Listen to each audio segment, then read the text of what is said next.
கர்த்தருடைய பரிசுத்த நாமத்துக்கு ஸ்தோத்திரமும் துதியும் கனமும் மகிமையும் எப்போதும் உண்டாகட்டும். இந்த நல்ல நாளை காண செய்த தேவாதி தேவனுக்கு கொடானகுடி ஸ்தோத்திரம்.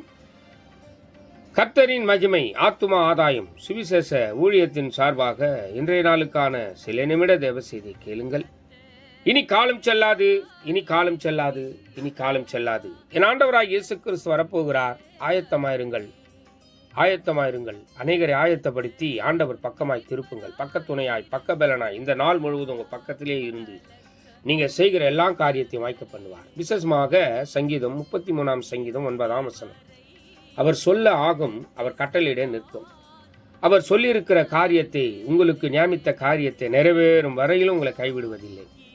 எனக்கு பிரியமான தேவ ஜனமே, அவர் சொன்னதை, உங்களுக்கு சொன்னதை செய்யும் அளவு உங்களை கைவிடுவதில்லை. ஆக எல்லா காரியத்தையும் இந்த நாளில் வாய்க்க பண்ணுவார்.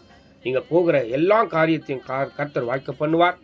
கலங்காதிருங்கள், பயப்படாதிருங்கள், மனிதருக்கு பயப்படாதிருங்கள், பிசாசுக்கு பயப்படாதிருங்கள். கர்த்தர் உங்களோடு கூட இருப்பார். எல்லா காரியத்தையும் கைக்கூடி வர பண்ணுவார்.